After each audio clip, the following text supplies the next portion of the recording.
Hello दोस्तों, मेरा matrix का एग्जाम खत्म होने के बाद मैं काफी फ्री था और सिर्फ आराम करना चाहता था। लेकिन घर वालों को देखकर मुझे याद आया कि सब काम मुझे ही करने होते हैं। कभी सब्जी लाने के लिए कहते, कभी दूध खत्म होने की शिकायत होती। मैंने जो आराम करने की योजना बनाई थी वह बिल्कुल नहीं हो रही थी। दोस्तों के साथ कुछ मजेदार कार्यक्रम बनाने की कोशिश की, लेकिन सबकी किसी न किसी मजबूरी की वजह से वो भी नहीं हो सका। एक दिन मेरी मम्मी ने मुझसे कहा कि अपनी मौसी के घर चलो, कुछ सामान भिजवाने हैं और वह भी तुम्हें बार बार बुला रही है। मौसी जयपुर में रहती थी और मुझे वहां जाना कभी पसंद नहीं आया। पिछले 4 साल में मैं उनके घर नहीं गया था। आमतौर पर मैं इनकार कर देता, लेकिन फिर सोचा कि घर पर रहकर तो अच्छा नहीं है, इसलिए मैंने मौसी के घर जाने का फैसला किया। इससे मेरी छुट्टियां भी बेकार नहीं जाएंगी और वहां थोड़ी तारीफ भी हो जाएगी। 2 दिन बाद मैं मौसी के घर के लिए रवाना हो गया। उनका घर जयपुर के एक छोटे से मोहल्ले में था। मुझे देखकर मौसी बहुत खुश हो गई। उनकी 2 संतानें थी, बड़ी बेटी 17 साल की और बेटा 15 साल का। दोनों स्कूल गए हुए थे और मौसी भी घर पर नहीं थी। उन्होंने बताया कि मेरे मौसा का एक दूसरे शहर में तबादला हो गया है, इसलिए वह सिर्फ 1 हफ्ते में ही दिन में आते हैं। खाने पीने से फ्री होकर मैंने समय बिताने के लिए छत पर जाने का सोचा। छत पर काफी खुला स्थान था और एक तरफ 2 कमरे थे। इनमें से एक कमरा स्टोर बना हुआ था और दूसरे का हाल ऐसा था कि शायद कभी कभार सोने के लिए इस्तेमाल किया जाता था। उस कमरे के बीच में एक छोटा सा पलंग बिछा था जिसके दोनों तरफ बिस्तर लगे हुए थे। छत के एक कोने में एक छोटा सा वॉशरूम था जो बहुत कम इस्तेमाल में लगता था। मैं छत की दीवारों से झांककर मोहल्ले का जायजा ले रहा था, लेकिन कोई खास दिलचस्प चीज नजर नहीं आई। नीचे आकर मौसी से बातें करने में मशरूफ हो गया। थोड़ी देर बाद बाहर का दरवाजा खुला और सफेद स्कूल यूनिफॉर्म में एक गोरी चिट्टी बेहद खूबसूरत लड़की घर में दाखिल हुई। उसके अंदाज से मुझे पता चल गया कि वह मौसी की बेटी है। अगर उसे कहीं और देखा होता तो शायद पहचान नहीं पाता, क्योंकि वह बिल्कुल बदल चुकी थी। उसकी रंगत गोरी, चेहरा बेदाग और लंबे घने बाल थे जिन्हें उसने छोटी सी चोटी में बांधा हुआ था। धूप की वजह से उसका चेहरा सुर्ख हो गया था, जो उसकी दूधिया त्वचा और जवानी की शुरुआत का प्रमाण दे रहा था। उसने आकर मुझे नमस्ते किया, जिसका मैंने अच्छे अंदाज में जवाब दिया, लेकिन उसने खास कोई प्रतिक्रिया नहीं दी और सीधे अपने कमरे की तरफ चली गई। कपड़े बदलने और खाना खाने के बाद वह अपनी किताबें खोलकर पढ़ाई में जुट गई। मैंने उससे पढ़ाई की बातें करने की कोशिश की, लेकिन वह मेरी बातों का बेरुखी से जवाब देती रही, जैसे उसकी कोई दिलचस्पी ही न हो। मेरे पूछने पर उसने बताया कि वह 9वीं कक्षा में पढ़ती है और इस समय उसके स्कूल में टेस्ट चल रहे हैं। मैं मौसी और उनके बेटे सुनील के साथ बातें करने लगा, लेकिन मेरा ध्यान बार बार उसी की तरफ खींचता जा रहा था। वह मुझे जितना इग्नोर कर रही थी, मैं उतना ही उसके करीब जाने का बहाना ढूंढ रहा था। मेरे मन में उसके बारे में कोई गलत ख्याल नहीं थे, लेकिन फिर भी मैं उसकी ओर आकर्षित हो रहा था और चाहता था कि वह मुझसे बात करे, लेकिन वह अपनी पढ़ाई में डूबी हुई थी, जैसे उसे मेरी मौजूदगी का एहसास ही नहीं हो रहा हो। रात को सब लोग छत पर सोने के लिए चले गए। मौसी ने मेरे लिए एक कोने में चारपाई पर बिस्तर लगा दिया और वह मौसी के करीब वाली चारपाई पर सोने लगी। सब सो चुके थे, लेकिन मैं लेटा हुआ उसी के बारे में सोच रहा था। अंधेरे में उसकी तरफ देखना मुझे अजीब सा सुकून दे रहा था। न जाने कब मुझे नींद आए, लेकिन सुबह मौसी के जगाने पर आंख खुली तो सबसे पहले उसी को देखने की कोशिश की, लेकिन तब तक वह शायद स्कूल जा चुकी थी। सारा दिन उसके लौटने का इंतजार करता रहा। जब वह वापस आई तो फिर से वैसी ही बेरुखी से पेश आए और अपनी पढ़ाई में लग गई। उसकी ये दूरी मुझे खटकने लगी थी, लेकिन मैं समझ नहीं पा रहा था कि उसे कैसे प्रभावित करूं। शाम को मैं रिया के साथ बाजार गया और उसके लिए कुछ सामान खरीदा। वहां से मैंने उस लड़की के लिए भी एक चॉकलेट ली, लेकिन जब मैंने उसे चॉकलेट दी तो उसने कह दिया कि उसे चॉकलेट पसंद नहीं है। दोबारा अपनी पढ़ाई में बिजी हो गई थी और जितना वह मुझसे अजनबी जैसा बर्ताव कर रही थी, मेरे दिल में उसके लिए उतनी ही ज्यादा तड़प बढ़ रही थी। रिया हमेशा बाहर जाने का बहाना ढूंढती रहती, लेकिन मेरा दिल उसके सामने से हटने का नहीं करता था। बस यही चाहता था कि हर पल उसी को देखता रहूं। उस रात भी हम सब छत पर सो रहे थे। अचानक बारिश शुरू हो गई। मौसी ने कहा कि अंदर जाकर सो जाओ। बिजली न होने की वजह से कमरे में घना अंधेरा था। मैं धीरे धीरे चलते हुए पलंग के पास पहुंचा और दीवार के साथ लगकर बिस्तर पर लेट गया। थोड़ी ही देर में मुझे नींद आ गई। कुछ समय बाद अचानक बिजली की गरज सुनकर मेरी आंखें खुल गई। मुझे एहसास हुआ कि मेरे साथ कोई और भी लेटा हुआ है। कमरे में अभी तक लाइट नहीं आई थी और अंधेरा छाया हुआ था। मुझे लगा शायद रिया मेरे साथ आकर लेट गई है। अचानक आसमान में बिजली चमकी और उसकी हल्की रोशनी में मैंने देखा कि मेरे साथ रिया नहीं बल्कि उसका भाई लेटा हुआ है। मेरी तो सांसें थम सी गई। मुझे एक पल के लिए ऐसा लगा जैसे मैं जड़ हो गया हूँ। वह बिल्कुल मेरे करीब था और मैं घबराहट में सीधा लेट गया।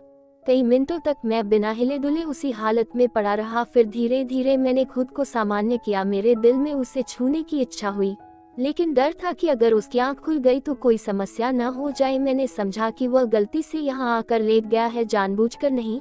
मैंने सोचा कि उसे जगाना चाहिए ताकि वह अपनी गलती समझ सके, इसलिए मैंने नींद में करवट लेने के बहाने धीरे से अपना हाथ उसके बाजू पर रखा ताकि उसकी आंख खुल जाए। जैसे ही मेरा हाथ उसके बाजू से टकराया मुझे एक अजीब सी हलचल महसूस हुई। उसकी त्वचा नर्म और रेशमी सी थी। मेरे हाथ से उसकी आंख खुल गई। वह जल्दी से बैठ गया और अंधेरे में मेरी तरफ देखने लगा, मानो यह समझने की कोशिश कर रहा हो कि उसके साथ कौन सो रहा है। मैं गहरी नींद का नाटक करता रहा। मेरी धीमी सांसों से उसने अंदाजा लगाया कि वह गलती से मेरे पास आकर सो गया है। वह बिना कोई आवाज किए जल्दी से उठा, अपनी चादर उठाए और पलंग की दूसरी तरफ जाकर लेट गया। मैंने ठंडी सांस ली और खुद से सवाल करने लगा कि उसे जगाने की क्या जरूरत थी। कम से कम वो मेरे पास तो लेटी हुई थी। अब पता नहीं ऐसा मौका फिर कभी मिलेगा या नहीं। अगले दिन उसने पहले की तरह ही बर्ताव किया। ऐसा कुछ नहीं लग रहा था कि रात की कोई बात उस पर असर कर रही हो। वो पहले से भी ज्यादा अपनी पढ़ाई में मशगूल थी। मैंने हिम्मत जुटाकर उससे उसकी परेशानी की वजह पूछी। उसने बताया कि अगले दिन उसका गणित का पेपर है और वह गणित में कमजोर है। मैंने उसे दिलासा देते हुए कहा, तुम चिंता मत करो, मैं तुम्हें तैयारी करवा दूंगा। ये सुनकर उसकी आंखों में थोड़ी राहत दिखी। मैंने उस रात देर तक बैठकर उसे गणित की तैयारी करवाई। इस दौरान कई बार मेरा हाथ उसके हाथ से छू गया और हर बार मेरे दिल में हलचल मच जाती। धीरे धीरे वह मुझसे थोड़ा खुलने लगी थी। अगले दिन जब वह पेपर देने के बाद वापस आई तो वह बहुत खुश लग रही थी। मैंने पूछा, कैसा हुआ पेपर? उसने मुस्कुराते हुए कहा, बहुत अच्छा हुआ और अब मेरे सारे पेपर खत्म हो गए हैं। उसने मेरा हाथ पकड़कर शुक्रिया अदा किया। उसका नर्म और मुलायम हाथ मेरे हाथ में था और मैं जैसे खुद को खो बैठा। इसके बाद वह मेरे साथ बहुत ही दोस्ताना हो गई थी। अगले 2 दिनों तक हम लोगों ने खूब बातें की और मजे किए।